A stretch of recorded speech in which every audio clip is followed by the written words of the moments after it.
আসসালামু আলাইকুম। আপনারা কেমন আছেন? দুনিয়াতে যখন অত্যাচার ব্যভিচার আরম্ভ হয়ে যাবে, এক মুসলমানের উপরে আরেক মুসলমান দোষ চাপিয়ে দিবে, নিজে কাজ না করে আরেকজনকে দিয়ে করাবে, তার মূল্য তার কাছেই থাকবে। আর অন্য মানুষের মূল্য তার কাছে থাকবে না। সে ব্যভিচার অথবা অন্য কাজে লিপ্ত হয়ে যাবে। সেই সময়টাই মনে করবেন দেশের ও দুনিয়ার শান্তি তখন উঠে যাবে।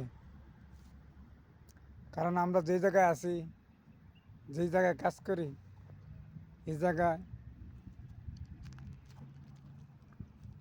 কি বলবো, দুঃখের কথা মানুষের কাছ থেকে শুনি, কয় যে জায়গা আপনার মূল্য নাই সেই জায়গা থাকার প্রয়োজন নাই। কারণ এখন জীবনের থেকে পেট বাঁচানো অনেক ফরজ হয়ে যাইতে আছে। শুনছি জীবন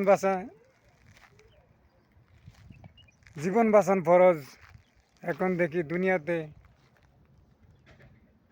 পেট বাঁচানো ফরজ হয়ে যাইতে আছে।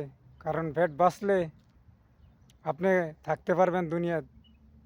পেটে যদি শক্তি না থাকে, পেটে যদি বল না থাকে, আপনি পিঠও দিবেন কিভাবে? কারণ এরকমই হয়েছে। এখন আমাদের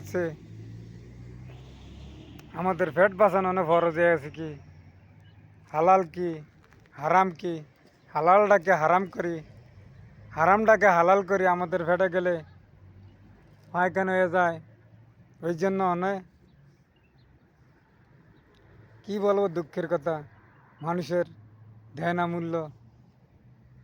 কাউকে আল্লাহ মুদিরি সব মানুষের হাতে দিতে আল্লাহ ক্ষমতা দিয়ে দিত,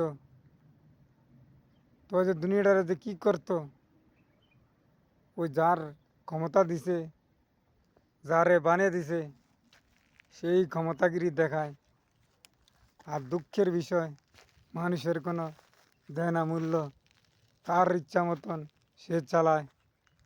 আসলে গাছের গোড়া যদি শক্ত থাকে, তা আপনার আগা যে কোনো জায়গায় গেলে টান দিলে আইসা পড়ে। কিন্তু আসলে গোড়া ইত্য হয়েছে, গোড়ার ভিতরেই ভেজালে এড়িয়েছে আগা। এই জন্য যে মিকা ইচ্ছা মিকা ঘুরায়। কারণ গোড়া যদি শক্ত থাকতো, আগা যেদিকে যাইতো সেদিকে টান দিলে আইতো। গোড়া দিতে ভেজালে এড়িয়েছে। ভাই জায়গায় কাজ করি, সবাই ভালো থাকবেন। আল্লাহ হাফেজ।